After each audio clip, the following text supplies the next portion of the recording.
Perkenalkan, nama saya Hedwigis Esti Riwayati, yang akan memandu acara webinar ini pada Jumat tanggal 29 Mei 2020. Sebelumnya telah hadir di tengah-tengah kita Bapak Ahmad Siddiq Badrudin dan Ibu Abiyanti Riana. Selamat sore Pak, Ibu. Izinkan saya membacakan sedikit CV dari Bapak dan Ibu. Bapak Ahmad Siddiq Badrudin lahir tahun 1964. Beliau lulus dari University of Texas, bidang teknik kimia, dan mendapatkan gelar MBA di bidang manajemen sistem informasi pada universitas yang sama. Karirnya di industri perbankan dimulai dari tahun 1990, dimulai dari Citibank. Beliau menjabat menjadi direktur manajemen risiko di Citibank di beberapa negara sampai dengan tahun 1999. Tahun 2014 beliau bergabung dengan PT Bank Mandiri dan pada saat ini beliau menjabat sebagai direktur manajemen risiko. Sekaligus Bapak Ahmad Siddiq Badrudin saat ini menjabat sebagai Ketua Yayasan Pendidikan Perbanas. Kemudian pembicara yang kedua, Ibu Abiyanti Riana. Beliau lahir di Jakarta pada tanggal 22 September 1965. Beliau lulus dari Institut Pertanian Bogor, Teknik Pertanian, dan memulai karirnya di perbankan sebagai praktisi bank, praktisi perbankan yang telah berkarir selama 26 tahun, cukup lama juga ya Bu, di berbagai perusahaan perbankan, yaitu sebagai Direktur PT CMB Niaga Auto Finance dari 2010 sampai dengan 2013. Dan di PT Bank BTPN Syariah dari tahun 2014 sampai 2017, beliau bergabung di PNM pada tahun 2017 sebagai Direktur Utama PT PNM Venture Syariah. Dan saat ini beliau menjabat sebagai Direktur Bisnis 1 di PT PNM. Demikian yang CV dari para pembicara kita sore hari ini. Jadi sebelumnya kita tahu bahwa pandemik ini membawa dampak yang cukup banyak terhadap UMKM kita, bahkan Menteri Koperasi dan UMKM kita menyampaikan bahwa hampir 47% UMKM itu hampir gulung tikar. Nah ini kita pengen tahu seberapa jauh peran dari perbankan maupun dari lembaga keuangan non-bank untuk mendukung keberadaan UMKM kita yang ternyata peran dari UMKM ini sangat besar untuk perekonomian Indonesia. Untuk menyingkat waktu kami berikan kepada Bapak Ahmad Siddiq Badrudin dan Ibu Abiyanti Riana, masing-masing kami berikan waktu 15 menit untuk menyampaikan paparannya. Silakan Bapak Ahmad Siddiq Badrudin untuk memaparkan materinya. Selamat sore Bapak dan Ibu semua, yang terhormat Ibu Esti, moderator, kemudian yang terhormat juga Bapak Rektor, Pak Hermanto Siregar, seluruh jajaran dosen dan pimpinan dari Perbanas Institute, juga Bapak dan Ibu peserta webinar sore ini. Assalamualaikum warahmatullahi wabarakatuh. Salam sejahtera untuk kita semua. Merupakan kehormatan buat saya dan Bank Mandiri untuk diundang menjadi salah satu speaker di acara webinar sore ini. Ya. Bagi saya, Perbanas Institute itu merupakan institusi yang sangat familiar dan sangat kita dukung dan support juga. Gitu ya. Kebetulan saya juga menjadi salah satu pengurus di Yayasan Pendidikan Perbanas, juga salah satu pengurus di Pengurus Pusat Perbanas. Ya. Nah, sore ini saya akan share sedikit beberapa slides ya. Di bagian pertama dari slide saya akan menerangkan sedikit mengenai peran dari UKM segmen di Indonesia, dan kemudian juga apa saja dampak dari krisis COVID-19 tersebut terhadap segmen tersebut. Kemudian di bagian berikutnya saya akan mengulas sedikit mengenai yang terjadi di segmen UKM dan dampak terhadap industri perbankan. Setelah itu kita akan cover sedikit mengenai apa saja yang sudah dilakukan oleh beberapa stakeholders di Indonesia, termasuk dari pemerintah, dari perbankan, yang sudah dan akan kami lakukan untuk mendukung segmen UKM to go through the crisis supaya mereka akan survive dan terus menolong Indonesia dari krisis COVID tersebut, ya. Dan di bagian akhir mungkin ada sedikit angka-angka numbers untuk saya bisa share yang action yang sudah kita lakukan di Bank Mandiri dan juga di Bank Himbara lainnya. Slide berikutnya. Nah, ini di slide berikutnya ini saya ingin menerangkan bahwa segmen UKM itu adalah segmen yang sangat penting terhadap perekonomian di Indonesia. Ya. 97% dari tenaga kerja di Indonesia itu adalah diserap oleh segmen UKM, sekitar 117 juta tenaga kerja. Ya. Kemudian ada 2,6 juta unit atau perusahaan kecil yang merupakan bagian dari supply chain industri di Indonesia, segala macam industri sektor. Ya. Kemudian UMKM segmen ini berkontribusi lebih dari 60% terhadap PDB Indonesia. Jadi segmen UKM itu adalah salah satu segmen yang harus diperhatikan, dibantu, karena segmen inilah yang akan menyelamatkan perekonomian di Indonesia through the crisis. Ya. Nah, di bagian kanan dari slide tersebut, saya ingin share sedikit bahwa hampir semua segmen di mana ada UMKM unit, baik itu di sektor pertanian, perdagangan, sampai ke transportasi pergudangan, sudah terdampak. Ya. Yang mulanya krisis COVID-19 mulai dari segmen mungkin pariwisata, perhotelan, transportasi udara, tapi begitu provinsi dan kota-kota besar menerapkan kebijakan PSBB, hampir semua industri sektor di mana ada UMKM segmen terdampak. Ya. Yang tadinya segmen tersebut atau unit kerja tersebut baik-baik saja, begitu ada PSBB, langsung dampaknya luar biasa. Ya. Dari mungkin sekitar lebih dari 50% dari total UMKM unit sudah terdampak. Sedangkan dari sekitar 117 juta tenaga kerja, mungkin sekitar 50 juta tenaga kerja di UMKM yang at risk, ya. Either dari mereka akan melakukan kehilangan pekerjaan karena PHK, ataupun bisnisnya mesti tutup, ya, karena tidak ada lagi sales. Ya. Nah, di slide berikutnya, saya akan menerangkan sedikit mengenai dampak dari pelemahan dari segmen UMKM terhadap perbankan. Ya. Nah, perbankan selama ini berperanan besar untuk memberikan credit extension, bagaimana UMKM tersebut dapat melakukan bisnisnya, peningkatan bisnisnya. Karena segmen UMKM tersebut sekarang terdampak, ya bisnisnya menurun, permintaan kredit dari segmen UMKM itu sudah jauh menurun. Ya, akibatnya yang tadinya mungkin segmen UMKM itu year on year tumbuh kredit growth-nya sekitar 10-15%,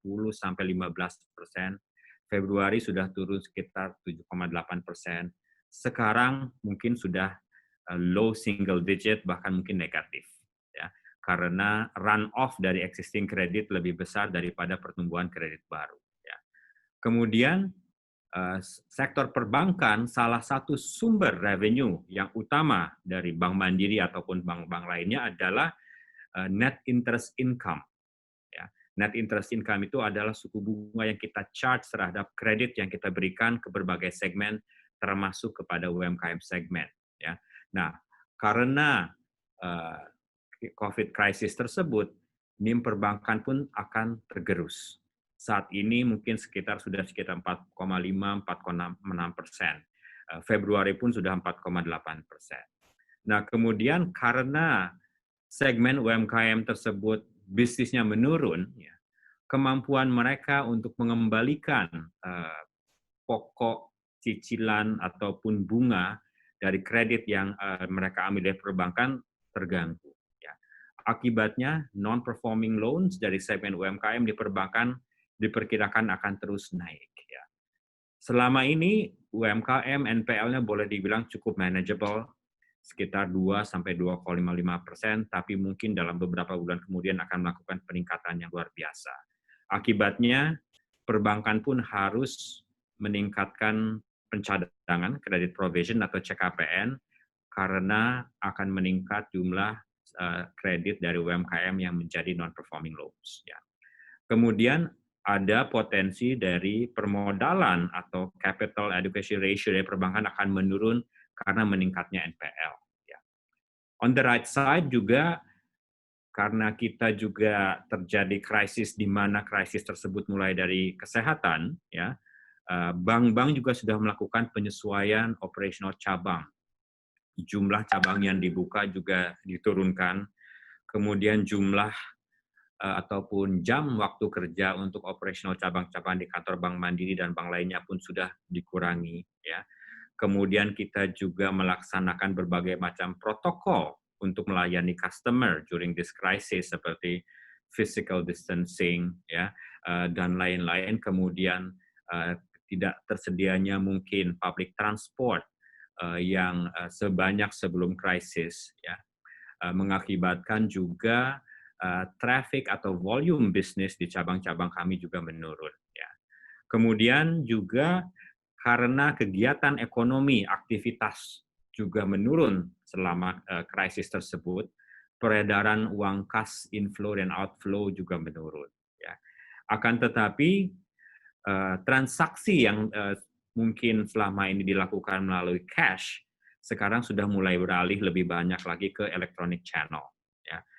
Internet banking, mobile banking, itu juga sekarang meningkat, dan terutama juga pelayanan kami terhadap nasabah yang melakukan shopping online dibandingkan mengunjungi physical merchants. Ya.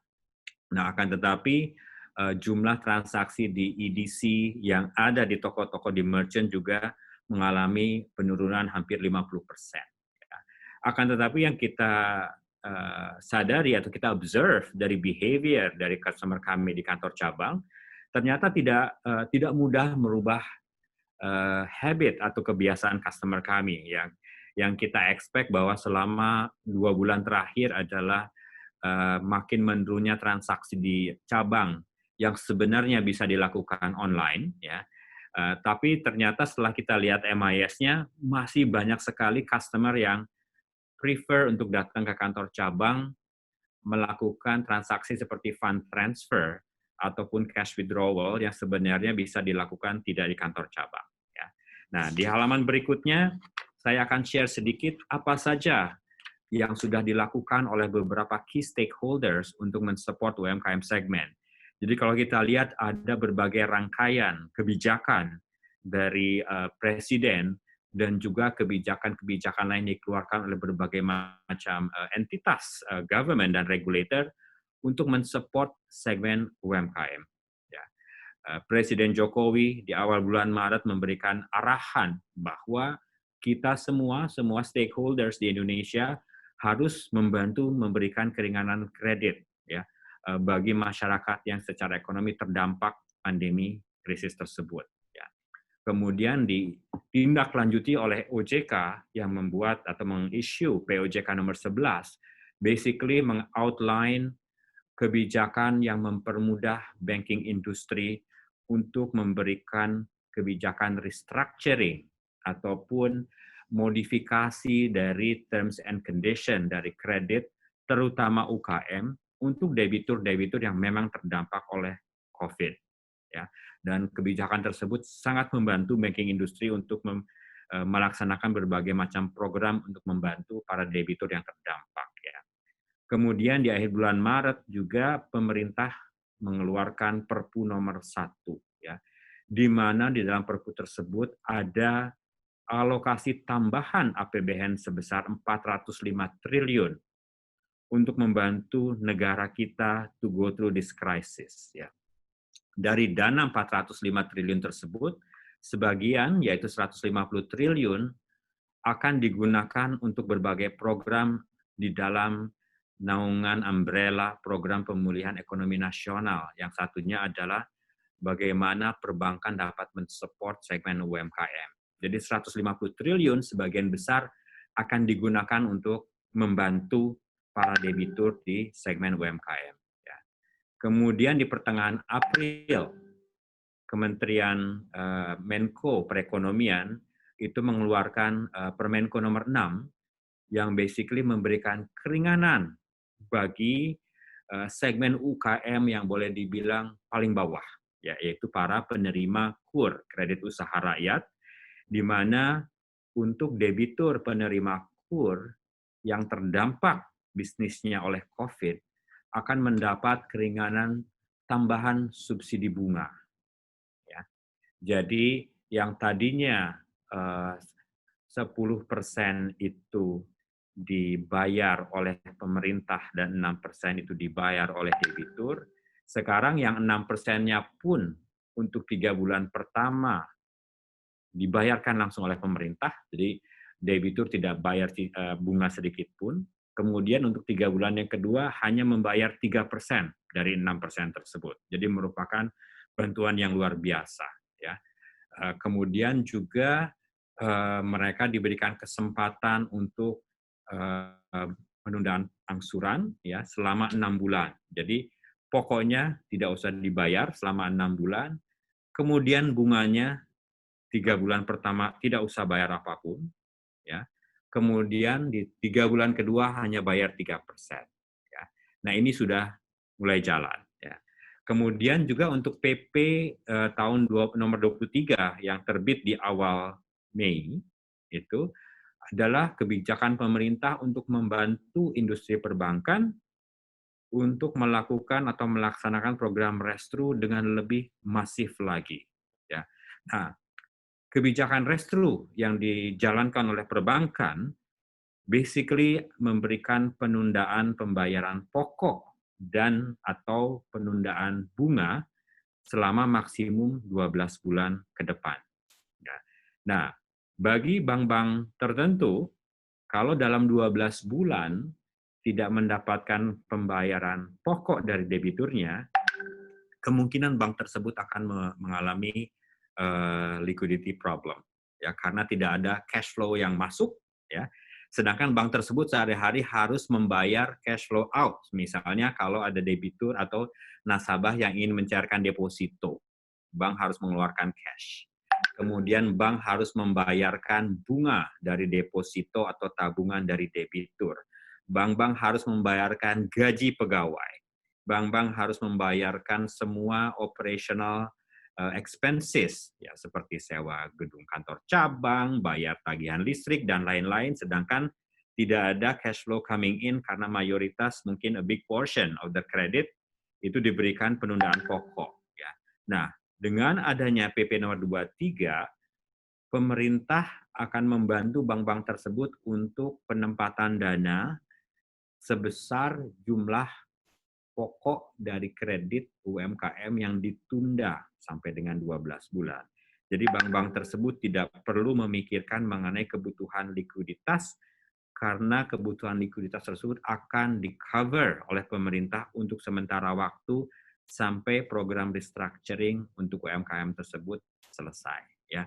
Jadi dari sini kita lihat bagaimana all out luar biasa bantuan ataupun support dari Presiden, dari berbagai stakeholder, Kementerian Keuangan, OJK, BI, Kemenko, dan juga industri perbankan untuk membantu segmen UMKM to go through the crisis. Ya.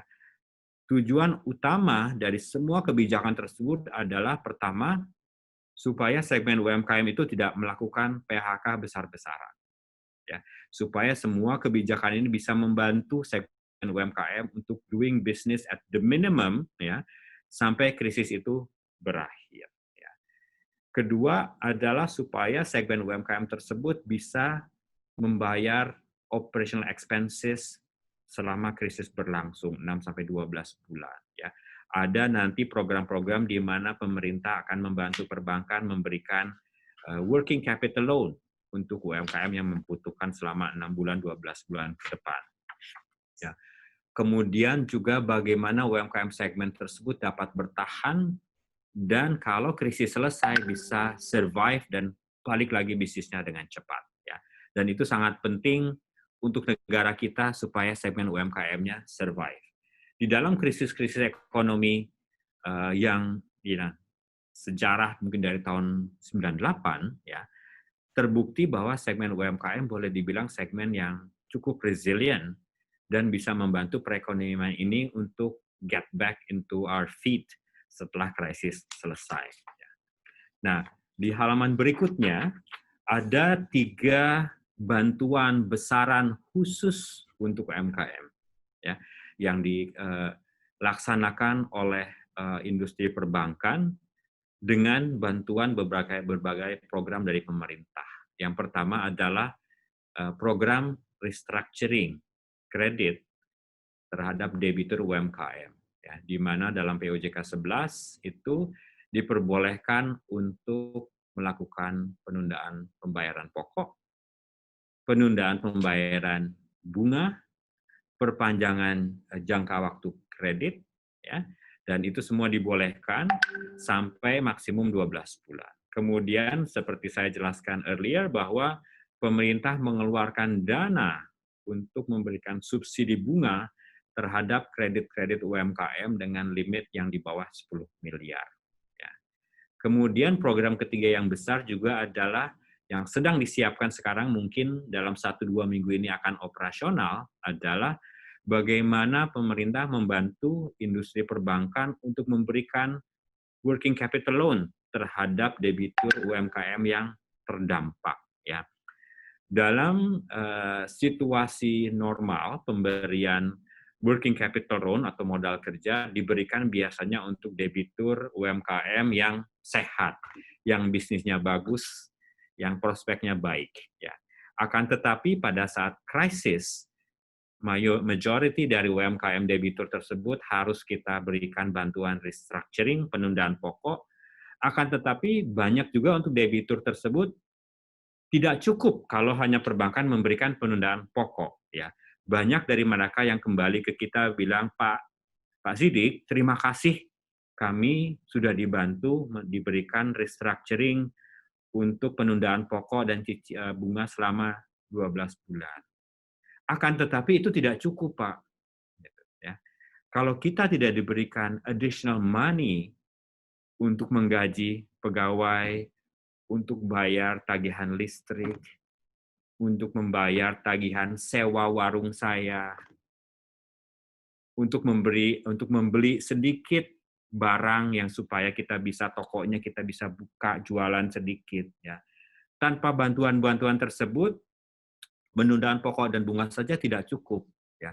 Kalau kami tidak diberikan modal kerja tambahan, mungkin kita harus melakukan PHK terhadap pegawai-pegawai kami yang mungkin hanya 5 orang atau 10 orang. Karena kami tidak bisa lagi membayar gaji mereka.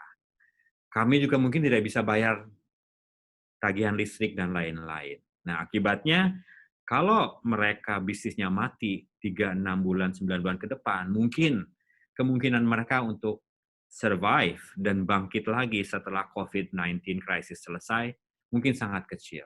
Ya. Nah, akibatnya kita diskusi dengan pemerintah, dengan Kementerian Keuangan, bagaimana perbankan itu bisa dibantu memberikan fresh new money kepada debitur yang quote-unquote bermasalah. Ya. Akan tetapi mungkin pemberian kredit tersebut dibantu dengan credit insurance coverage dari Askrindo Jamkrindo. Jadi sebagian dari resiko yang diambil bank dalam pemberian modal kerja tersebut dijamin oleh Askrindo Jamkrindo yang merupakan institusi milik pemerintah. Ya. Nah, di halaman berikutnya ini ada sedikit detail dari proses flow, proses restructuring dan juga pemberian subsidi bunga dan lain-lain. Jadi pengusaha UMKM yang merupakan debitur bank bisa datang ke kantor cabang kami, Bank Mandiri, Bank Himbara ataupun bank-bank lainnya untuk memohonkan restructuring karena bisnisnya terdampak. Kemudian bank akan melakukan review dan mengecek apakah memang betul debitur UMKM tersebut terdampak bisnisnya oleh COVID dan layak untuk diberikan bantuan restru ataupun tambahan kredit modal kerja. Ya. Kemudian setelah itu kita mesti melaporkan juga ke regulator, ke OJK, mengenai semua kredit restru yang sudah kita book selama 1 bulan. Gitu ya. Kemudian juga bank akan menyampaikan ke Kementerian Keuangan bahwa ada debitur-debitur KUR atau debitur UMKM lainnya yang qualify untuk mendapatkan subsidi bunga dalam program PEN atau pemulihan ekonomi nasional. Nah, kemudian setelah itu, kemudian bank akan mendapatkan dananya dari pemerintah, ya, dan setelah itu dari pemerintah akan melakukan audit melalui BPK atau BPKP untuk mengecek governance proses, apakah memang betul debitur yang direstru oleh bank tersebut terdampak oleh COVID, perhitungan subsidinya bunga benar, dan lain-lain, karena semua siklus atau cycle dari restructuring dan pemberian bunga subsidi dan lain-lain itu merupakan proses yang harus dijaga governance-nya, karena ini involve penggunaan dana pemerintah. Ya, kita memiliki tanggung jawab besar, kewajiban to make sure juga dijaga, jangan sampai ada free riders, jangan ada moral hazard, artinya tidak semua debitur UMKM terdampak COVID. Untuk debitur yang tidak terdampak COVID, kita tidak diperbolehkan untuk memberikan bantuan-bantuan tersebut. Ya. Nah, di halaman terakhir mungkin sedikit angka ya mengenai magnitude atau jumlah restructuring yang sudah kita lakukan sampai dengan 30 April. Ya. Keempat bank milik pemerintah, Bank BUMN yang tergabung dalam Himbara, Bank Mandiri, Bank BNI, Bank BRI, dan Bank BTN, sampai dengan 30 April sudah melakukan restructuring terhadap 1,5 juta debitur UMKM, dan jumlah loan amount atau pinjaman yang sudah direstru mencapai 137 triliun. Ya. Dan ini we are just in the beginning of the restructuring program. Dalam beberapa bulan kemudian, angka ini akan berlipat mungkin 2-3 kali dari amount ini. Karena memang segmen UMKM itu salah satu segmen yang terbesar. Ya. Nah, di dalam minggu-minggu ke depan akan ada beberapa program-program tambahan lain yang pemerintah bersama perbankan dan juga institusi lainnya akan terus melakukan penyesuaian, penerbitan program baru untuk membantu segmen UMKM dan juga segmen-segmen lain supaya pada saat COVID crisis selesai, semua pengusaha di negara ini insya Allah bisa kembali bangkit dan segera menolong ekonomi di Indonesia ini keluar dari krisis tersebut. Mungkin dari saya segini dulu, Bu Esti. Saya kembalikan ke moderator. Silakan. Terima kasih. Assalamualaikum warahmatullahi wabarakatuh. Terima kasih Pak Siddiq atas paparannya yang sangat menarik sekali. Jadi kalau para UMKM mendengar ini sangat tenang Pak. Adem rasanya mendengarkan peran dari perbankan maupun pemerintah yang sedemikian rupa. Baik, selanjutnya kepada Ibu Abiyanti Riana, silahkan Bu. Assalamualaikum warahmatullahi wabarakatuh. Waalaikumsalam. Selamat sore, salam sejahtera buat kita semua. Terima kasih saya ucapkan untuk kesempatan yang luar biasa.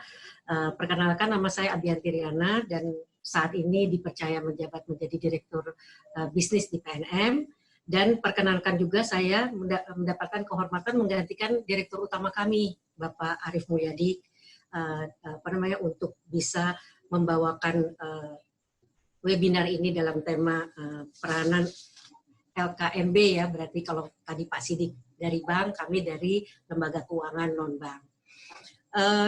Sebelumnya mungkin saya ingin sampaikan bahwa kalau tadi sudah dipaparkan bagaimana perbankan mendukung UMKM di dalam musibah pandemi ini. Nah, saya sebelum berbicara banyak, mungkin akan menjelaskan sedikit mengenai PNM karena nggak semua apa namanya peserta ini mungkin mengerti PNM itu seperti apa. Mohon apa namanya tampilannya, Pak. Baik, PNM ini sebenarnya berdiri apa namanya setelah terjadi pergantian kepemimpinan di Republik ini pada tahun 1999. Sebenarnya sejarahnya PNM ini sebenarnya benar-benar keberpihakan pemerintah kepada apa namanya kesinambungan pengembangan dari UMKM. Jadi kalau belajar sejarahnya dengan kondisi sekarang, insya Allah apa yang menjadi amanah menjadi tantangan buat kami di PNM. Dan baru 2019 yang lalu pengawasan PNM dilakukan oleh Otoritas Jasa Keuangan. Mungkin next slide-nya. Nah, kalau sejalan dengan pendirian tadi, mungkin kenapa saya tampilkan di sini visi dan misi, ini untuk memperjelas bahwa value-nya PNM benar-benar untuk memberikan nilai tambah bagi keberlangsungan UMKM. Kalau dilihat krisis kita di perubahan kepemimpinan di tahun 1998, sebenarnya yang membuat Indonesia itu punya daya tahan itu salah satunya adalah karena keberadaan UMKM ini. Jadi pada saat itu Presiden ketiga Republik ini Pak B.J. Habibie ikut membidani berdirinya PNM dan juga memberikan kontribusi yang menjadi amanah untuk kami adalah nama dari PNM sendiri Permodalan Nasional Madani yang menjadi titipan dari Pak B.J. Habibie almarhum. Next slide.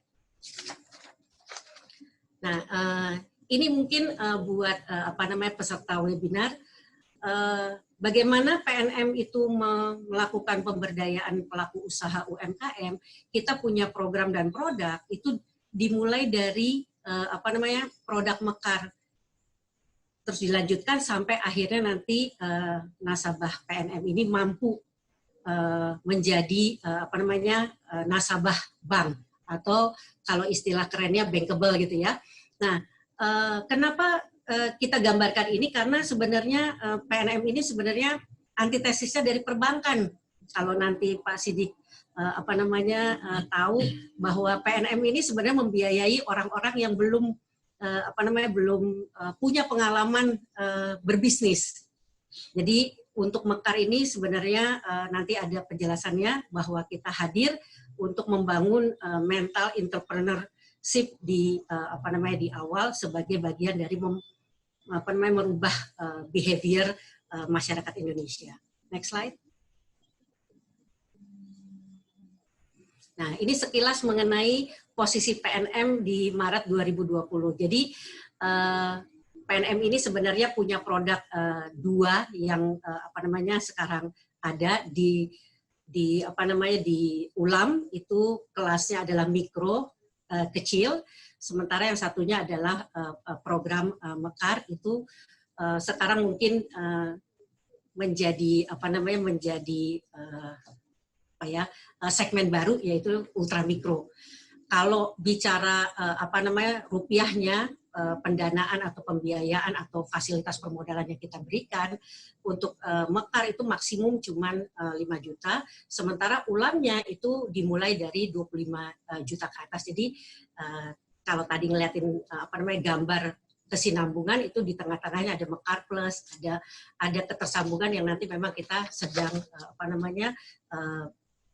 pikirkan bagaimana ketersambungan ini benar-benar bisa secara kontinu kita fasilitasi. Saat ini jumlah nasabah baik mekar maupun ulam itu sudah menyentuh 6,5 juta. Di mana kita punya jangkauan 34 provinsi dengan total kantor cabang mekarnya hari ini mencapai 2.300. Sementara kalau untuk ulamnya dengan unitnya mencapai hampir 700 kantor cabang. Dan satu lagi, PNM ini sangat sangat banyak karyawannya, terutama untuk melayani nasabah-nasabah mekar. Total karyawan PNM itu hampir 40 20.214 di seluruh Indonesia. Rata-rata account officer kami itu lulusan SMA dan hampir 98% perempuan.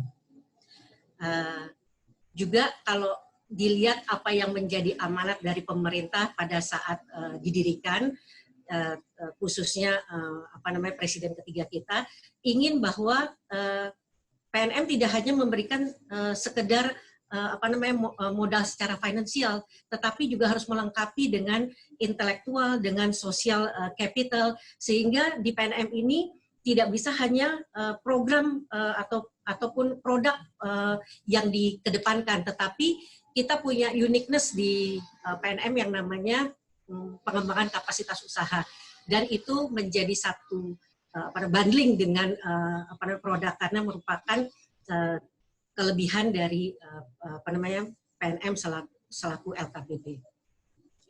Next slide.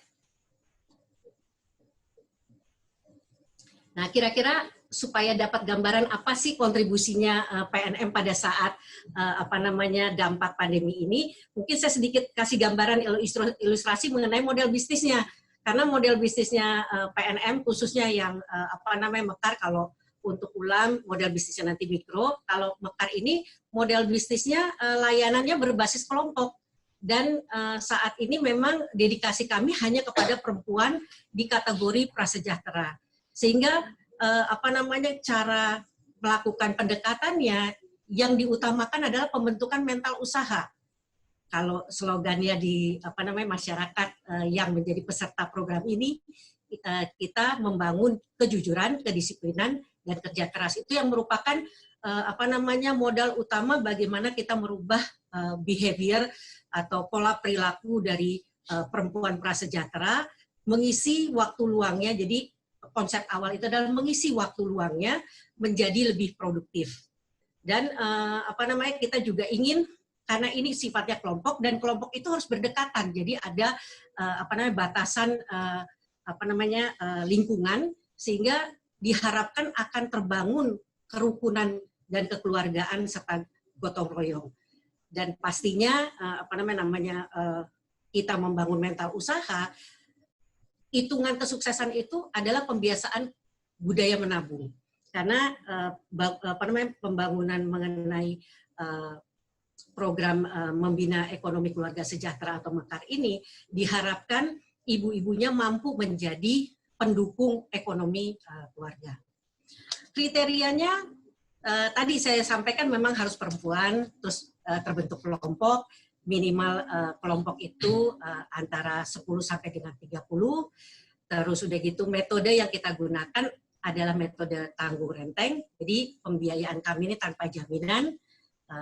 Yang menjadi jaminan adalah kehadiran masing-masing daripada anggota tersebut. Terus dilakukan pertemuannya secara mingguan. Kalau tadi Pak Sidik sempat sampaikan bahwa merubah behavior masyarakat untuk tidak hadir atau menggunakan digital banking, di kami memang harus bertemu Pak, karena memang apa yang menjadi fondasinya adalah pertemuan kelompok. Makanya dampak COVID ini sangat luar biasa buat PNM dan nasabah gitu kira-kira. Nah, terus begitu pembiayaan untuk usaha produktif. Jadi kita tidak tidak membiayai yang sifatnya konsumtif. Jadi dipastikan bahwa semua anggota yang terpilih itu hasil penyaluran permodalannya dipastikan dipakai untuk membangun usaha. Boleh belum punya usaha, tetapi karena rekomendasi kelompoknya dia mampu membangun usaha. Terus yang berikutnya adalah proses pembiayaan itu dilakukan dengan dengan cara pendekatan atau sosialisasi kepada masyarakat di sekitar kantor cabang. Jadi kami mendirikan kantor cabang itu benar-benar menggunakan data yang dimiliki oleh pemerintah ini terkait dengan keluarga prasejahtera yang ada di level kecamatan. Sehingga insya Allah kalau penempatan cabang kami sudah sudah direncanakan untuk bisa mengakomodasi masyarakat prasejahtera agar bisa punya kehidupan lebih baik. Dan dimulainya setelah sosialisasi ada pelatihan pra pembiayaan dulu, karena tadi lingkungan yang kita akan fasilitasi adalah lingkungan yang memang tidak mengenal atau tidak sama sekali tidak paham mengenai keuangan atau literasi keuangan itu ada juga di dalam pelatihan prapembiayaan. Setelah itu baru masuk uji kelayakan. Uji kelayakan ini sebenarnya lebih kepada memastikan bahwa memang termasuk kategorinya prasejahtera dan memang di lingkungan diterima dengan baik dan punya semangat untuk bisa memanfaatkan waktu luangnya. Dan terakhir pencairan itu juga disaksikan. Jadi setiap proses ini selalu harus hadir seluruh anggota kelompok, tidak boleh ada satupun yang tidak hadir, dan mereka wajib menyetujui anggota kelompoknya untuk bisa bergabung di situ. Nah, pendekatan kami memang pertemuan kelompok, jadi setiap minggu itu selalu ada pertemuan di luar kewajiban untuk membayar angsuran. Pertemuan itu dijadikan ajang untuk berbagi atau menceritakan perkembangan usaha atau kesulitan usaha. Inilah yang namanya produk sekaligus digabung dengan pendampingan. Sehingga ini yang menjadi uniqueness dari PNM. Next slide. Produk kami yang kedua adalah bisnis ulam. Nah, bisnis ulam ini adalah layanan modal mikro. Jadi kalau layanan modal mikro mungkin sama juga di seluruh bank himbara, rasanya ada ini ya, usaha produk harus kita berikan kepada pelaku-pelaku usaha mikro dan yang memiliki tujuan hanya untuk usaha produktif dan sifatnya adalah modal kerja atau investasi, dan kami memberikannya mulai dari 25 juta sampai 200 juta. Semua produk kami ada yang berbasis konvensional maupun syariah.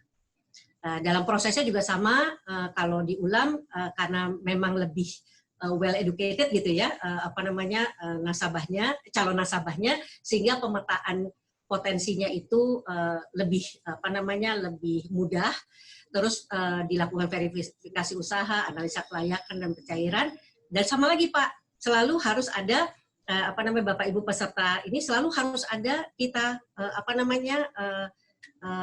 jadikan bundling dengan pengembangan kapasitas usahanya, sehingga tadi berkelanjutan secara pembiayaan. Next slide. Sekilas kami mau sampaikan kepada para peserta yang dibilang pengembangan kapasitas usaha yang merupakan uniqueness-nya PNM ini kita bagi berdasarkan stages dari usaha nasabah. Jadi mulai dari kesiapan mental, soft skill-nya, hard skill-nya, terus pengembangan usahanya kalau memang dia sudah relatif dari kecil ingin dari mikro ingin berkembang menjadi kecil dan seterusnya menjadi menengah, kita pasti akan tambahkan hal-hal yang mendukung usahanya, dan yang terakhir pastinya jejaring usaha. Next slide.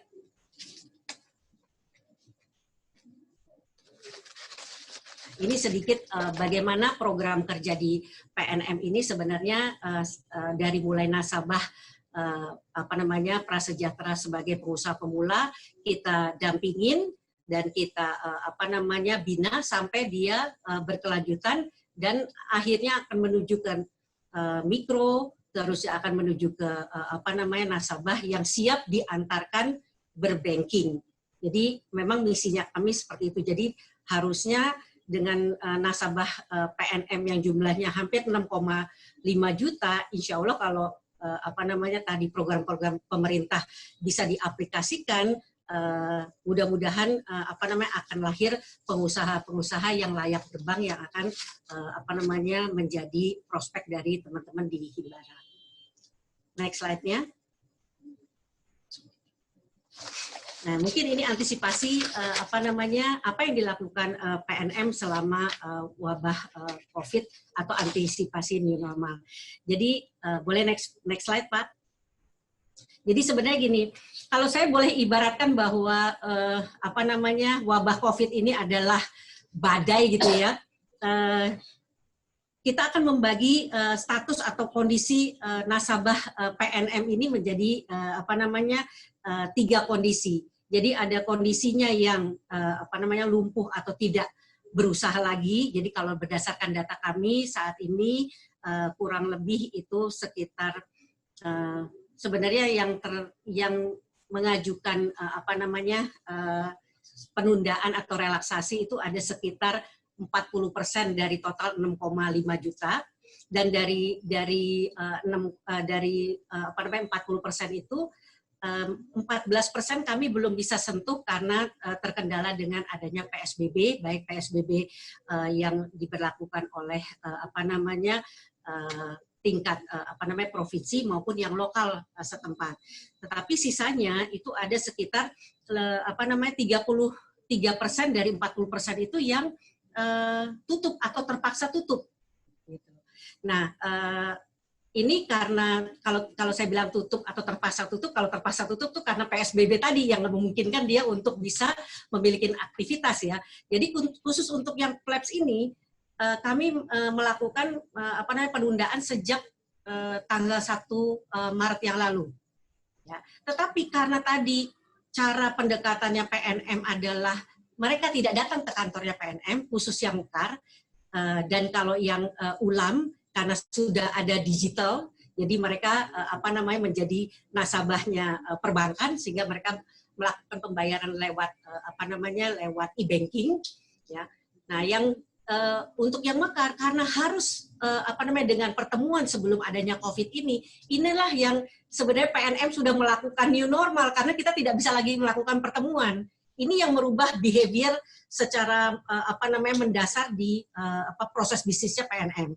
Jadi yang kita lakukan pendekatannya sebelum menyelesaikan atau mengidentifikasi nasabah-nasabah yang jumlahnya hampir kurang lebih 2,9 juta yang kita berikan relaksasi, itu dilakukan dengan memfasilitasi teman-teman pelaksana supaya paham dulu mengenai bagaimana protokol COVID ini harus dilakukan. Dan setiap minggu, karena pertemuan kita mingguan, setiap minggu kami membawakan yang tadi ya, bahwa pendekatan pengembangan kapasitas usahanya lebih kepada merubah behavior dari nasabah kita untuk bisa siap ke new normal, yaitu mereka mengerti dulu mengenai COVID itu sendiri, bagaimana mereka harus melakukan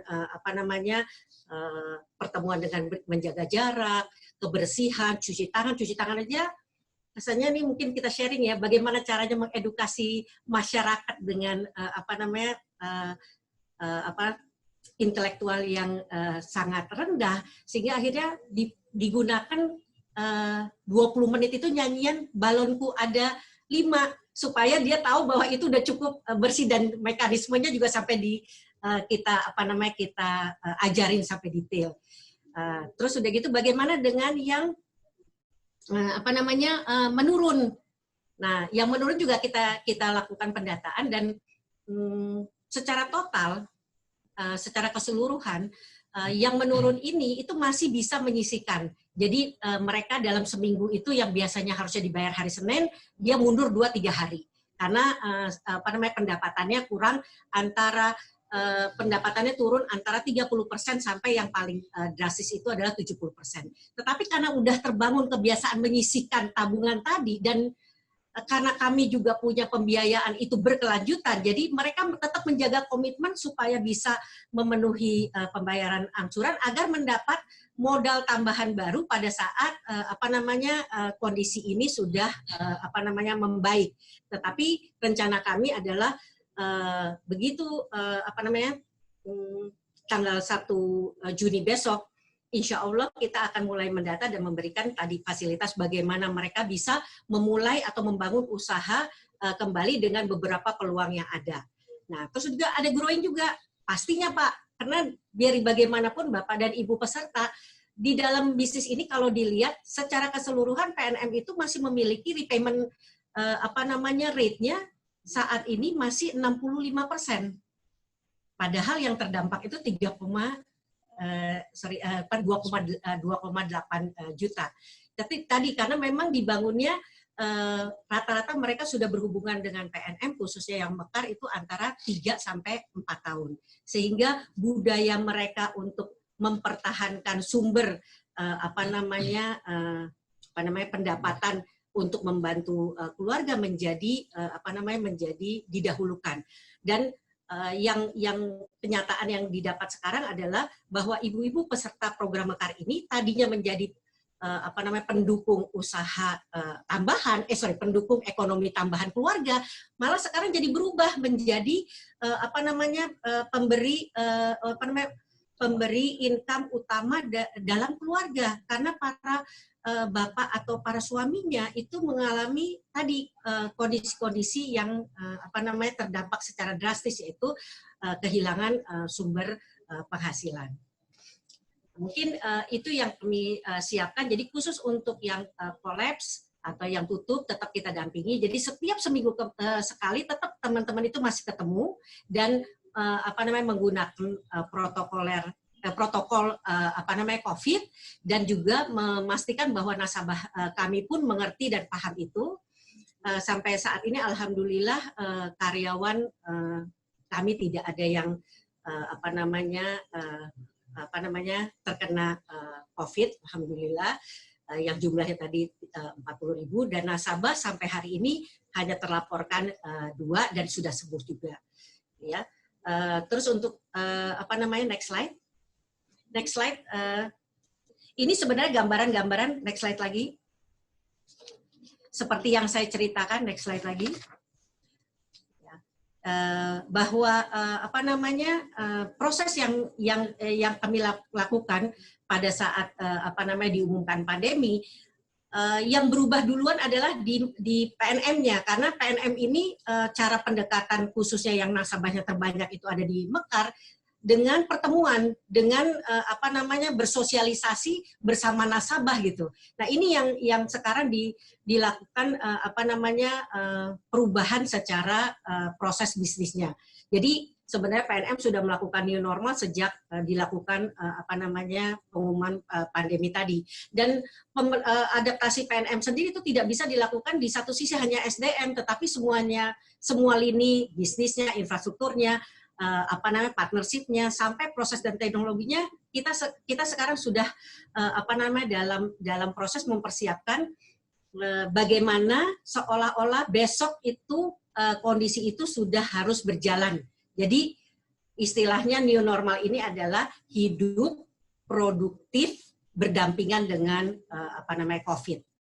Jadi itu yang sekarang menjadi perubahan behavior baik PNM-nya maupun nasabah serta stakeholders lainnya. Insya Allah mulai tanggal 1 Juni itu kita mulai memberikan atau memfasilitasi nasabah yang terdampak dengan realisasi pencairan modal berkelanjutan.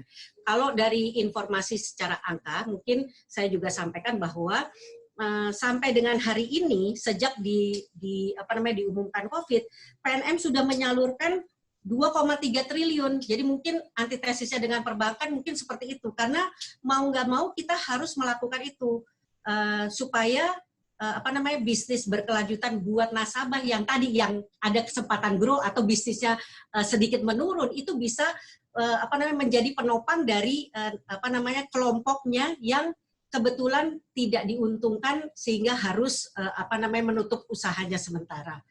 Total nasabah yang mendapatkan manfaat dari pemberian modal berkelanjutan itu mencapai 681.563 nasabah di seluruh Indonesia. Itu kurang lebih keberpihakan kami kepada keberlangsungan UMKM ini. Lanjut, next slide. Sorry. Ini yang paling mendasar, bahwa tadi karena konsepnya PNM itu dengan pertemuan kelompok, sehingga mau nggak mau kita sekarang lagi berpikir bagaimana ini bisa tetap difasilitasi dengan baik, bahwa bisnis dan operasional kita harus bergeser tanpa tatap muka. Tetapi alhamdulillahnya pengembangan kapasitas usahanya kami yang kami bangun menjadi bundling dengan produk yang ada di Ulam maupun di Mekar, saat ini mau nggak mau dipaksa untuk menjalankan hal tersebut. Dan mungkin slide berikutnya akan terlihat dampaknya. Silakan slide berikutnya. Lanjut. Ada testimoninya, silakan. Lanjut. Ya, sorry. Ya, ini apa yang kami lakukan perubahan yang signifikan di dalam mengelola yang namanya pengembangan kapasitas usaha, supaya tadi nasabah yang menurun usahanya itu mampu untuk menjadi pendukung atau menjadi penyelaras atau penyeimbang dalam kelompok tersebut. Jadi kalau di Ulam itu ada yang tadinya hanya jual beras saja, dia dengan ikut di dalam pengembangan kapasitas usaha secara daring, usahanya dia tambah. Karena kan sekarang katanya kalau COVID harus diperkaya vitamin dari buah-buahan ya. Jadi ibunya jadi ngambil kesempatan untuk jual serikaya, untuk jual voucher wifi gitu kira-kira ya. Ini salah satunya karena difasilitasi atau di-encourage dari pertemuan-pertemuan pengembangan kapasitas usaha yang ada. Lanjut.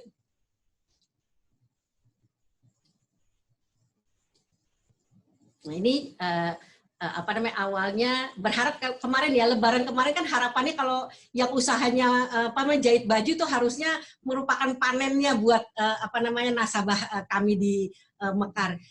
Tapi ya kita harus semuanya kita aminin dan kita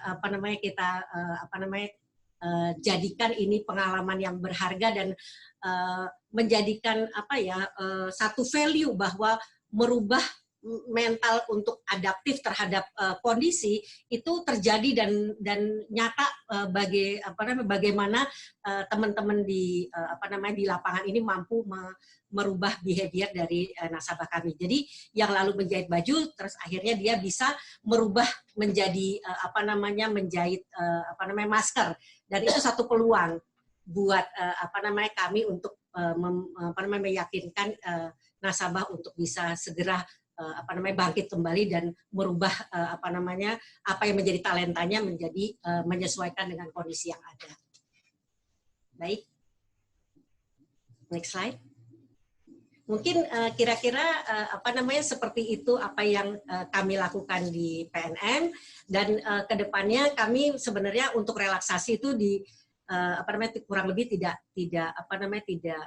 berbeda dengan teman-teman di perbankan, bahwa yang kami berikan pasti yang pertama harus ada modal tambahan untuk memulai atau bangkit mereka untuk usaha kembali, dan juga di kami ini yang paling berat adalah membangkitkan mental buat nasabah khususnya ibu-ibunya supaya tidak bahasanya kapok gagal berusaha gitu ya. Itu yang menjadi tantangan untuk kami, dan hal tersebut membutuhkan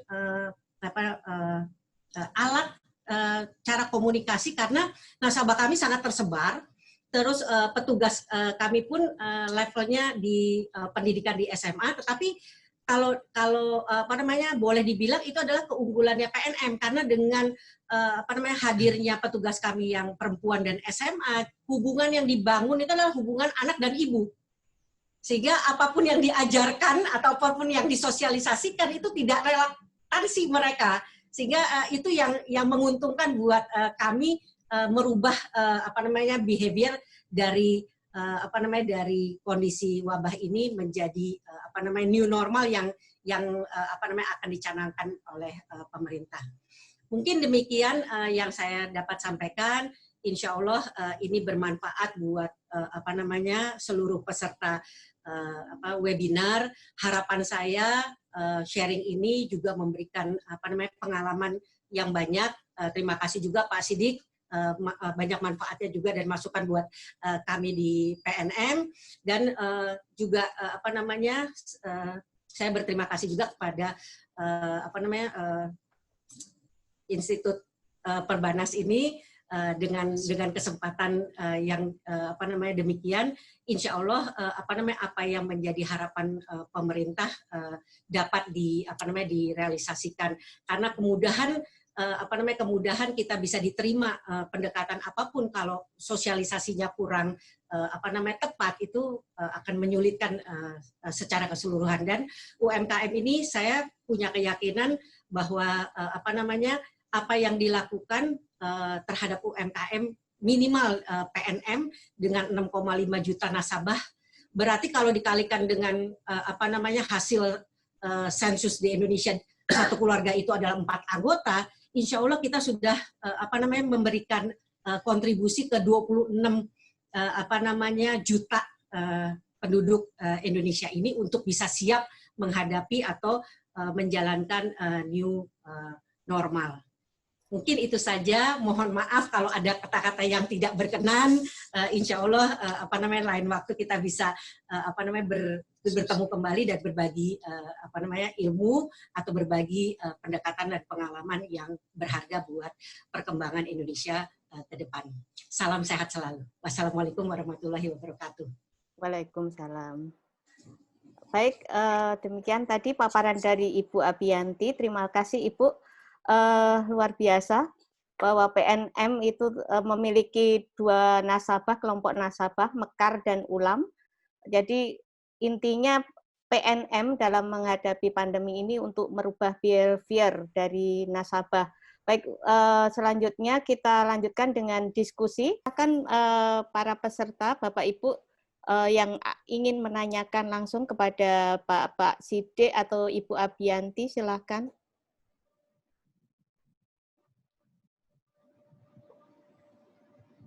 Silakan beberapa mungkin, ini dari chat mungkin saya bacakan sedikit Bu untuk Bu Abiyanti dari Pak Luki Nugroho. Bagaimana pengusaha ultramikro yang betul-betul tidak mampu membayar pokok pinjamannya dan usahanya berhenti sama sekali pada saat COVID-19 ini sedangkan mereka tidak memiliki agunan. Nanti berikutnya ada dari Ibu Fitri Nur Aini sudah raise hand. Mungkin yang dari Pak Luki, Bu Abiyanti bisa di respon.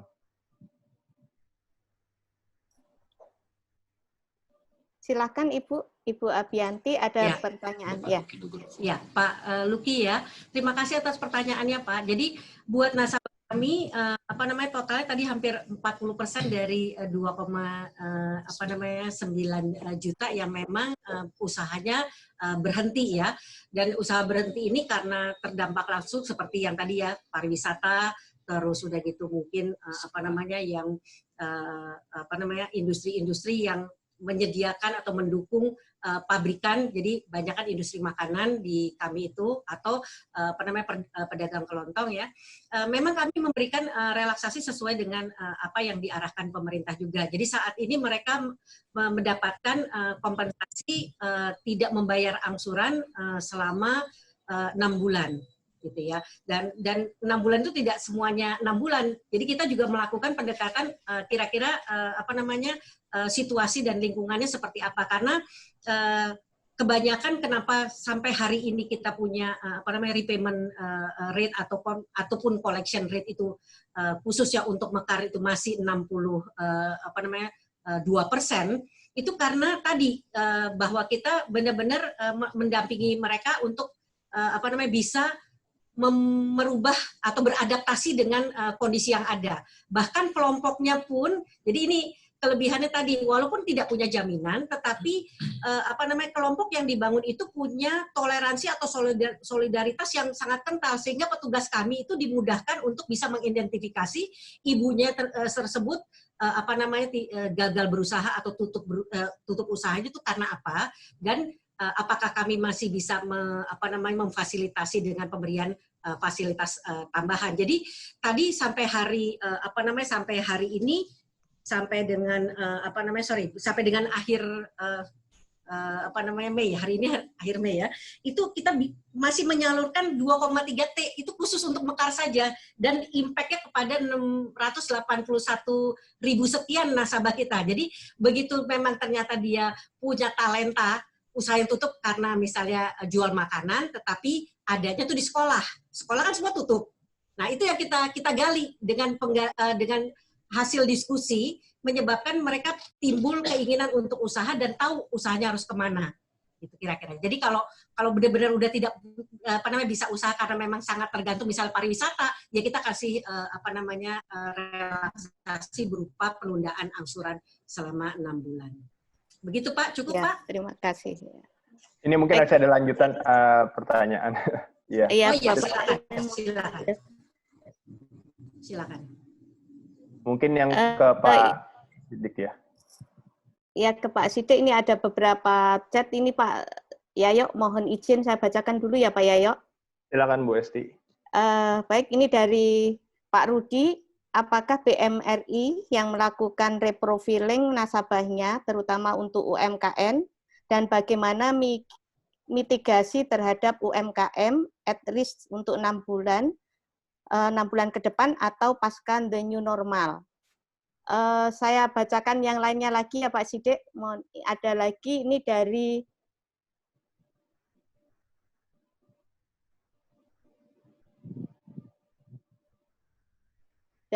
Bapak Alvaron. Apa ada tools tambahan untuk melihat bahwa restruktur yang diberikan oleh Bank Mandiri itu bisa membantu usaha UMKM untuk bangkit kembali? Dan bukan sekedar menutup atau untuk mengulur waktu atas jatuh tempo pinjaman angsuran kredit, dan bukan pesimis, namun saat ini hanya beberapa dari bidang yang nampaknya masih punya peluang dan masih ada konsumen, sementara beberapa bidang lainnya itu masih gelap dan entah kapan bisa bangkit kembali. Itu ada 2 pertanyaan dari yang melalui chat Pak Sidik, yang mohon tanggapannya. Ya, terima kasih pertanyaannya. Untuk pertanyaannya Pak Rudi yang pertama, yang di grup chat sebenarnya saya udah jawab di dalam grup chat tadi. Basically saat ini sangat sulit untuk memprediksi kapan kira-kira UMKM tersebut bisa bangkit kembali dari krisis, ya. Karena we need more information, kira-kira kapan krisis ini akan berakhir, ya. Dan juga estimasi tersebut sangat tergantung juga dengan berbagai macam kebijakan dari pemerintah pusat, pemerintah daerah, terutama untuk kebijakan PSBB, ya. Karena banyak sekali UMKM yang terdampak significantly karena kebijakan PSBB, di mana yang tadinya sehat-sehat saja, tiba-tiba karena ada kebijakan PSBB, bisnisnya jadi mati, gitu, ya. Nah, mitigating actions ataupun kira-kira kapan saat yang tepat untuk mulai membantu UMKM tersebut, saat ini sangat sulit diprediksi. Jadi, kalaupun kita terlalu cepat misalnya memberikan bantuan, ya misalnya let's say memberikan fresh money working capital, bahwa oke, ini saya kasih nih Pak 20 juta supaya Bapak bisa jualan lagi, ya. Akan tetapi kalau kita kasih bantuan tersebut saat ini dan di mana PSBB belum diangkat, ya, uang tersebut juga tidak jadi bisnis karena tidak ada customer yang datang misalnya ke warung atau ke pasar untuk membeli barang tersebut, ya. Yang ada mungkin fresh money tersebut digunakan untuk hal-hal lain yang tidak ada hubungannya dengan bisnisnya. Nah, jadi menurut saya kita perlu tunggu beberapa minggu ke depan to get more information untuk bisa lebih estimasinya lebih lebih pas kira-kira pada saat yang mana, pada saat kapan, di kota mana, untuk industri sektor mana yang kita mesti masuk untuk memulai membantu UMKM tersebut doing business as usual lagi, gitu ya. Today there are too many unknowns untuk bisa memastikan apakah kalau kita kasih bantuan itu tepat sasaran atau tidak, ya. Jadi sekarang pun yang sudah kita lakukan di perbankan dalam bentuk restructuring itu quite generic, artinya hanya dalam bentuk penundaan pembayaran pokok dan bunga. Basically, this adalah a stopgap help, ya, temporary interim measure supaya mereka tidak dibebankan pembayaran cicilan untuk 3-6 bulan ke depan atau sampai 12 bulan. Ya. Nah, nanti dalam berjalannya waktu 3 bulan, 6 bulan, kita akan melakukan analisa bersama dengan Chief of Economist kami untuk melihat kira-kira mana nih, gitu. Apakah di Bogor, apakah di Surabaya, ataukah di Medan, ataukah pengusaha restoran, pengusaha di pasar, pengusaha transportasi yang mulai kira-kira bisa bangkit, gitu ya. Nah, itu semua memang harus dikalibrasi dengan berjalannya waktu, ya. Jadi saya sih optimis, ya, bahwa badai pasti berlalu, gitu ya. Krisis will be over, ya. Ya, sekarang kita harus dapatkan informasi-informasi dalam beberapa minggu ke depan supaya navigasinya lebih tepat. Kalau kita tidak melakukan analisa tersebut dengan pas, ya nanti seperti ya melemparkan garam di laut, gitu. Ya. Tidak efektif. Ya. Makanya pemerintah pun juga mengeluarkan berbagai kebijakannya itu secara bertahap sesuai dengan perkembangan yang terjadi. Ya. Ini pun kita dengar dari kebijakan pemerintah bahwa misalnya PSBB akan mulai secara bertahap diangkat di beberapa, ada tanggal-tanggalnya. Itu pun juga tanggal-tanggal tersebut atau fase-fase tersebut kan tidak fix, ya, tergantung dari perkembangan misalnya cases baru, ya, hari per harinya, ya, dan itu pun akan subjek disesuaikan sesuai dengan perkembangan terakhir, ya. Nanti kalau misalnya sudah diangkat, tiba-tiba nanti beberapa minggu kemudian ternyata jumlah kasus barunya meningkat lagi seperti sudah terjadi di negara-negara lain, nah itu kan nanti akan berubah lagi kebijakannya.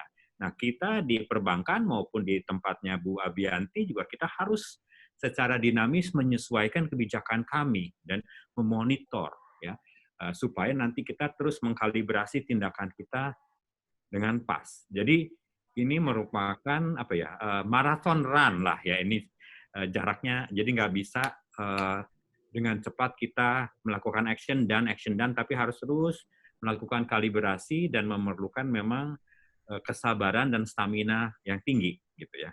Itu mungkin jawabannya. Terima kasih. Baik, terima kasih Pak. Ini ada pertanyaan lagi, mungkin saya bacakan, ada dari untuk Pak Sidik dan untuk Ibu Abianti. Dari cukup jauh, ini pertanyaan dari Kalimantan.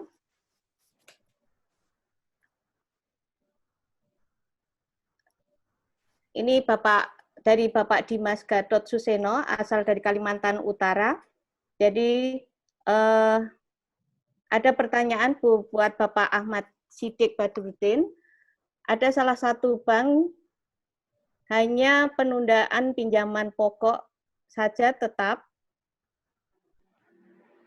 Bunganya ada pemotongan 6% pada 3 bulan pertama dan 3% untuk 3 bulan kedua. Hal ini dilihat tidak sesuai dengan Pemenko nomor 6 dan nomor 8 tahun 2020 tentang perlakuan khusus untuk pengenaan bunga pada saat pandemi COVID-19. Kemudian yang berikutnya ini dari Bapak Raymond Ferry, ada program-program untuk pertanyaan untuk Pak Sidik dan Ibu Abianti. Program-program yang disampaikan sangat baik dalam membantu UMKM yang terdampak COVID-19, namun program-program tersebut sebaiknya perlu menjamin bahwa program-program tersebut bisa mencapai sasaran. Bagaimana cara mengevaluasinya? Dan yang berikutnya dari Bapak Aan Pringgo, di sini untuk Ibu Abianti, program yang disampaikan sangat baik diterapkan untuk dampak ini karena ULAM dan Mekar itu memiliki nasab yang amat sangat banyak. Jadi di sini dan program dasarnya itu adalah dengan program, apakah dengan program PKU mungkin yang bisa disampaikan. Saya kira cukup 3 itu dulu ya Bapak Ibu. Ini mungkin Silakan. ada satu lagi Bu Esti yang sudah raise hand. Jadi saya minta langsung aja kali ya dari Ibu Nida. Silakan Ibu Nida. Oh iya, silakan. Selamat sore Bapak Ibu. Pak Sidik, selamat sore. Investor Daily Pak. Boleh tanya ya Pak, tadi kalau untuk mau tanya sih Pak, untuk kalau saat ini itu sudah berapa sih Pak kredit modal kerja tambahan yang diberikan oleh Bank Mandiri kepada debitur terdampak COVID Pak?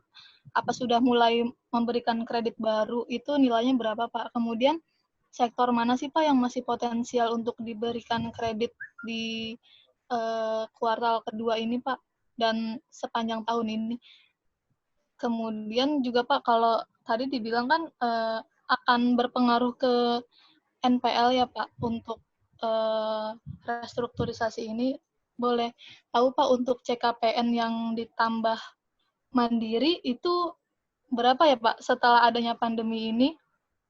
CKPN Mandiri itu berada di posisi berapa? Kemudian NPL akhir tahun ini Pak kira-kira ada bisa di-maintain di level berapa sih Pak untuk NPL? Itu aja Pak, makasih. Boleh saya jawab Bu Esti? Iya, silakan Bapak. Silakan Pak. Mungkin pertanyaan dari Pak Dimas di Kalimantan. Jadi pemerintah itu untuk program pemberian bantuan ke UMKM dalam bentuk subsidi bunga ada 2 program. Ya. Yang pertama untuk program KUR, ya, dan juga yang kedua adalah yang non-KUR, yang segmen produktif tapi di bawah limitnya 500 juta. Ya. Untuk yang para debitur kredit usaha rakyat, which is the lowest strata dari UKM segmen, ya, itu yang adalah diberikan subsidi bunga 6% untuk 3 bulan pertama, kemudian 3% untuk 3 bulan berikutnya. Nah, itu dari Kementerian Keekonomian peraturannya. Kemudian untuk yang segmen non-KUR, ya, jadi mikro produktif kredit limit di bawah 500 juta, untuk 3 bulan pertama diberikan subsidi bunga dari pemerintah 3%, 3 bulan kedua 2%. Ya. Jadi itu sama segmennya untuk semua bank yang memberikan kredit KUR dan juga non-KUR tapi mikro produktif di bawah 500 juta, sekarang itu sudah mulai jalan. Ya. Nah, kemudian pertanyaan kedua dari Pak Raymond Ferry, kalau nggak salah ya. Nah, itu pertanyaannya mengenai bagaimana kita mengevaluasi atau apakah program-program tersebut, restructuring misalnya, itu evaluasinya gimana, apakah itu tepat sasaran. Ya. Nah, salah satu tool ataupun measurement yang kita bisa pakai adalah, nah tujuannya pertama restructuring itu untuk membantu debitur tersebut going through the crisis dengan meringankan kewajibannya, let's say, tidak usah bayar pokok dan bunga selama 12 bulan ke depan. Nah, nanti setelah krisis selesai, let's say 6 bulan, 9 bulan, 12 bulan dari sekarang, ya, kalau bantuan tersebut memang membantu debiturnya, ya, post-krisis debiturnya tersebut akan menjadi baik, artinya dia akan menjadi call lancar. Nah, akan tetapi kalau debiturnya diberikan bantuan yang tidak tepat sasaran, setelah dibantu pun post-krisis, dia tidak baik, jadi menjadi kredit macet atau NPL. Ya. Jadi salah satu evaluasinya adalah post-krisis, kita bilang oke, kalau ternyata dari semua debitur yang diberikan restructuring selama COVID crisis, ternyata mereka non-performing loan ratio-nya tinggi, let's say di atas 20%, berarti ada 20% segmen debitur yang setelah diberikan bantuan mereka macet anyway. Jadi kalau NPL-nya tinggi berarti programnya belum pas, ya, karena program tersebut tidak membantu para debitur tersebut untuk menghindari posisi menjadi kredit macet. Nah, itu yang kita akan lakukan evaluasi. Tapi sebelum mencapai 12 bulan pun, kita setiap 3 bulanan, 6 bulanan akan mereview, akan memonitor situation, ya, berdasarkan informasi terbaru dan menyesuaikan program-program kami supaya cocok. Ya, jadi kuncinya adalah dalam proses monitoring, artinya kita harus at least sebulan sekali datengin debitur kita, gimana ya, how's your business doing, ya, udah mulai bangkit atau makin susah atau gimana, apa yang diperlukan oleh Anda. Nah, those kind of survey, sampling, communication has to be done on a regular basis supaya kita dapat informasi dan kita adjust our restructuring program atau program-program bantuannya. Ya. Nah, kemudian pertanyaan dari wartawan nih Mbak Nida dari Investor Daily, gitu ya. Nah, untuk program apakah berapa banyak nih Pak Sidik untuk di Bank Mandiri yang debitur UMKM sudah diberikan fresh money, ya. Artinya debitur tersebut sudah diberikan keringanan restructuring, tidak usah bayar pokok atau bunga dalam 12 bulan ke depan, kemudian berapa banyak yang sudah diberikan fresh money. Saat ini belum diberikan, ada pun satu pun yang kita berikan fresh money untuk UMKM. Kita masih juga menunggu kebijakan pemerintah, ya, untuk pemberian fresh money tersebut. Jadi kita nanti perlu koordinasi dengan Kementerian Keuangan, dengan Kemenko, dengan BI, dengan OJK, yang menurut kabar terakhir mungkin dalam 1-2 minggu ke depan akan meroll out program bersama perbankan untuk pemberian kredit baru untuk debitur UMKM. Ya. Nah, sekarang kita lakukan analisa kira-kira dari sekian ratus ribu yang sudah kita restru di berbagai macam sektor industri mana yang kira-kira akan make the best use of fresh money, ya. Nah, itu kita lakukan analisa di berbagai provinsi, di berbagai kota karena situasi PSBB, kemudian industri yang terdampak itu berbeda-beda, ya. Dan itu bisa ada sektor pertanian, ada sektor trading, sektor FMCG, sektor transportasi, dan itu sangat beragam dan sangat customized dari kota ke kota, dari provinsi ke provinsi, ya. Kemudian mengenai pertanyaan mengenai NPL atau CKPN di Bank Mandiri, ya. Nah, kita sudah melakukan beberapa stress test analysis, ya. Stress test analysis itu adalah analisa untuk setiap segmen dari mikro segmen, SME, small medium enterprises, consumer banking, commercial banking, corporate banking, untuk setiap debitur tersebut, ya. Kalau ada 2 senario, misalnya severe and extremely severe berdasarkan beberapa parameter, siapa saja nantinya akan berjatuhan misalnya downgrade ke NPL, siapa yang akan survive. Nah, dari situ kita melihat kira-kira segmen mana yang paling vulnerable terhadap krisis tersebut, ya. Untuk kita tahu action apa yang harus kita lakukan. Nah, itu saat ini mungkin kita ya boleh dibilang range-nya antara 3-4% lah NPL di akhir tahun berdasarkan informasi yang kita dapatkan saat ini, ya. Kemudian juga saat ini di dalam POJK 11 untuk semua debitur yang kita restru, OJK memberikan relaksasi bahwa oke, kalau Anda merestru debitur yang terdampak oleh COVID, ya, Anda boleh keep this account under collectibility 1 lancar dan tidak perlu menambahkan CKPN selama 12 bulan ke depan, ya, sampai krisis selesai, ya. Artinya selama krisis ini account tersebut tidak perlu ditreat sebagai account yang bermasalah, ya. Nah, supaya membantu at least beban dari perbankan dalam penambahan CKPN-nya sudah terlalu banyak, gitu ya.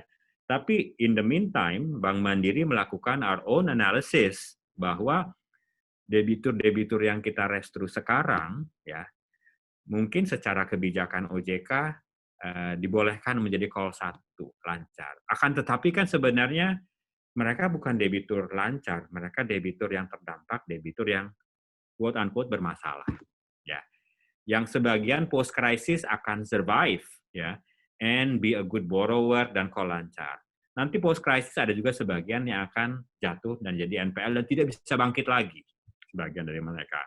Nah, yang sekarang kita lakukanlah kita melakukan analisa secara modeling, ya, which one of those in the micro segment atau UKM segment yang menurut kita walaupun sudah diberikan bantuan tetap aja tidak bisa survive karena pada saat post crisis everybody has to change and adapt their business model into the new normal.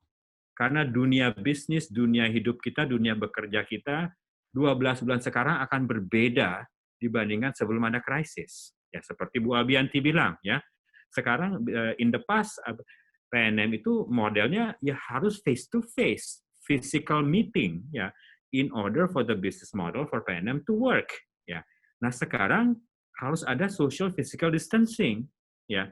Dan mungkin social physical distancing itu pun harus akan berlangsung for some time sampai suatu waktu mungkin vaksin dan obatnya udah ketemu, gitu. Nah, akan tetapi dunia PNM, dunia Bank Mandiri, kita nggak bisa nunggu 1 tahun, 2 tahun. We have to do business now.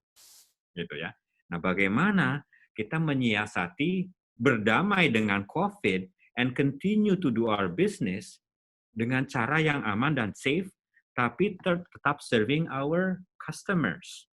Nah, those kind of modeling, estimation yang kita sekarang lakukan untuk melihat bahwa berapa banyak CKPN yang mesti kita di-build, bisnis model kita untuk kurkum, mikro, auto loan, KPR itu bagaimana kita merubahnya. Misalnya orang mau beli rumah, ya, KPR. Kalau dulu mungkin orang datang ke developer project, visit modelnya, diskusi bolak-balik datang ke bank minta KPR. Nah, all those things sekarang mungkin belum bisa dilakukan karena physical distancing dan lain-lain, ya.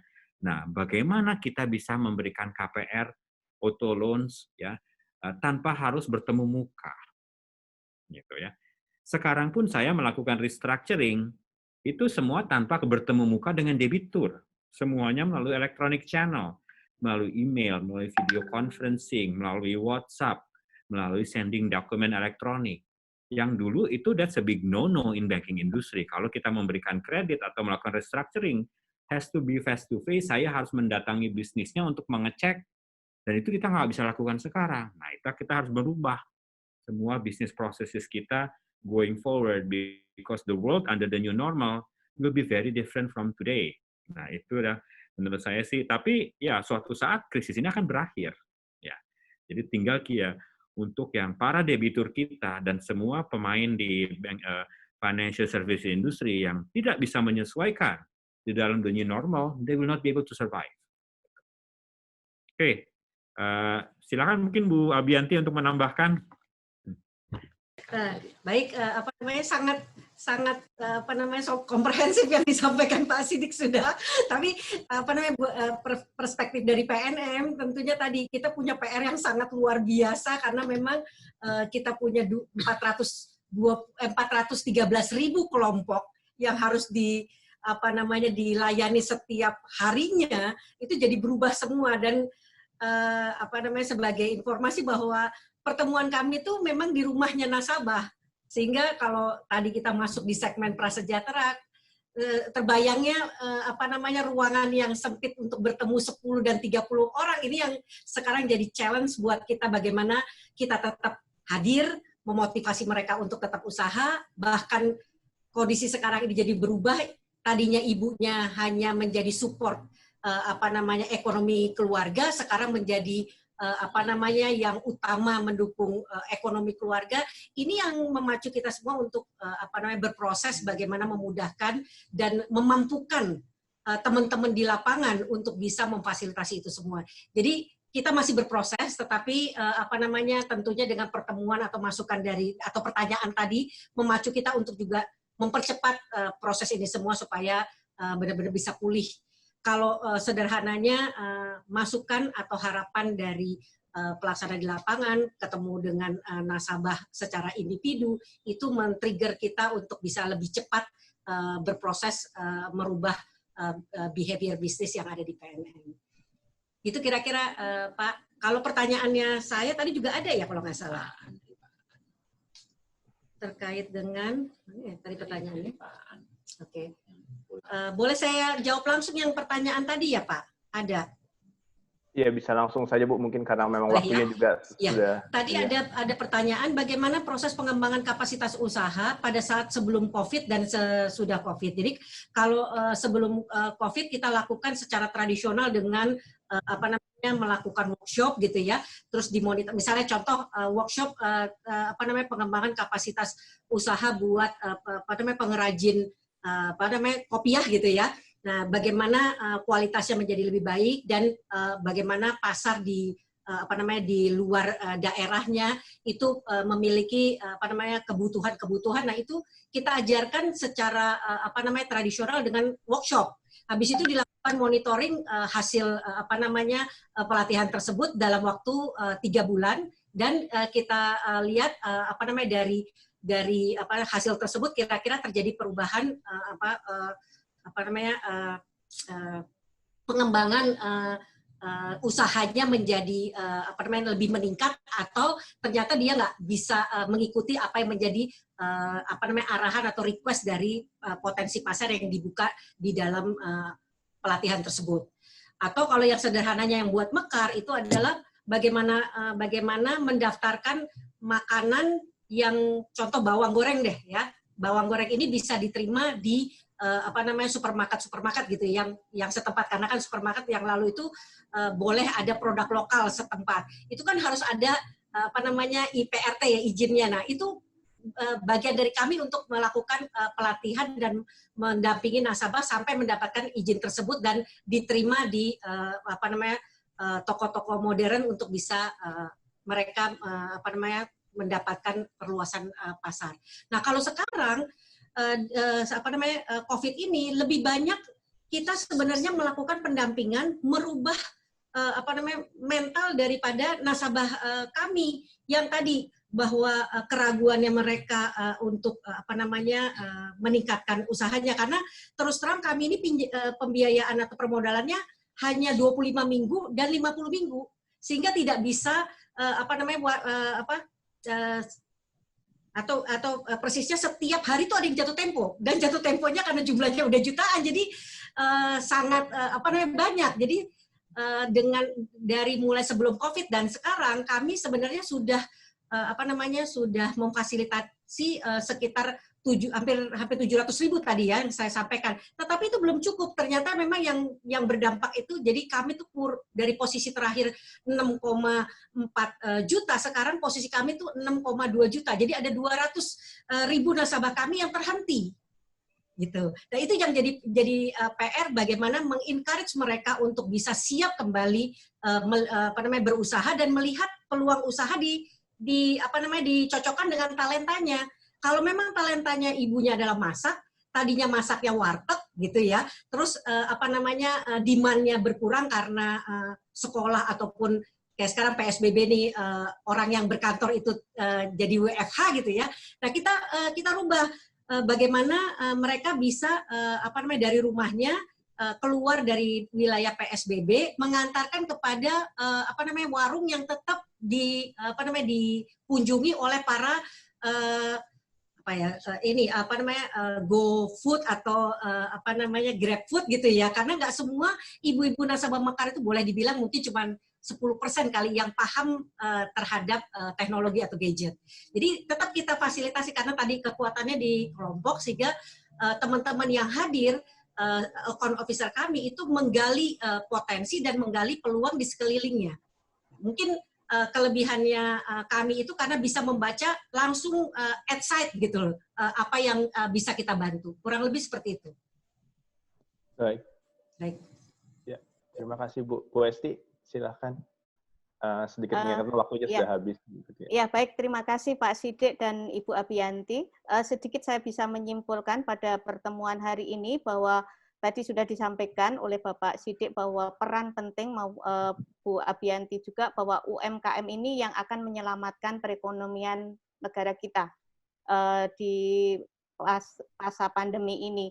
Beberapa upaya yang telah dilakukan oleh bank maupun dari non-bank, dari PNM khususnya, telah dilakukan serangkaian kebijakan baik dari pemerintah, regulator maupun industri perbankan, bahwa mulai dari arahan Bapak Presiden sampai dengan munculnya peraturan pemerintah nomor 23 tahun 2020 yang 3 hal penting yang telah dilakukan oleh industri perbankan dengan restrukturisasi kredit, kemudian subsidi bunga pemerintah, dan pemberian modal kerja tambahan. Itu yang akan membangkitkan, diharapkan bisa membangkitkan UMKM kita. Kemudian dari PNM sendiri itu sudah berupaya untuk merubah behavior dari UMKM dan berusaha untuk menyesuaikan atau untuk berperan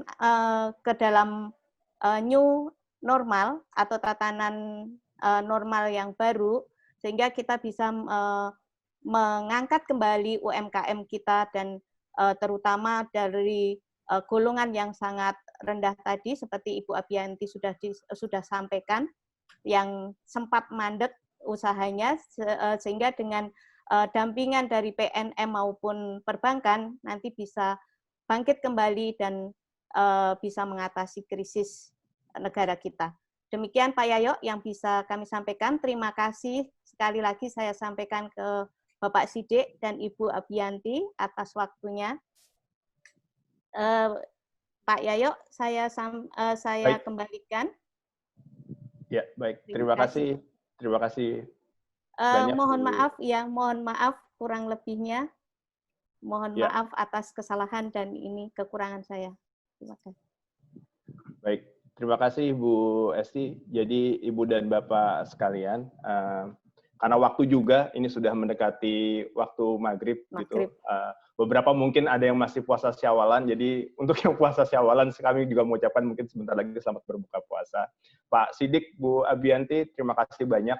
Pak Rektor, Bapak Profesor Hermanto Siregar meminta tolong kepada saya untuk mewakili salam beliau dan terima kasih beliau yang tidak terhingga kepada Pak Sidik dan Ibu Abiyanti, juga kepada Bu Esti selaku moderator, dan secara khusus kepada Ibu Bapak peserta webinar hari ini. Beliau mohon maaf karena kondisi di Bogor katanya sedang hujan lebat ini, jadi mungkin ada sedikit gangguan dengan sinyal internetnya.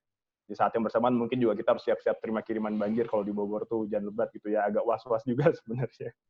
Baik, itu saja mungkin Ibu dan Bapak narasumber, Ibu moderator dan Ibu Bapak peserta, terima kasih banyak. Seperti saya tadi sampaikan di awal, bahwa ini adalah sesi ketiga dari rangkaian webinar series The Perbanas Institute. Insya Allah kita akan ada lagi di hari Jumat minggu depan dengan mengangkat tema secara general tentang ekonomi syariah. Jadi mohon bisa dipantau terus di Instagramnya Perbanas Institute maupun di Facebooknya Perbanas Institute untuk e-flyernya, dan kami juga menunggu pendaftaran dan kehadiran Ibu Bapak di sesi webinar selanjutnya.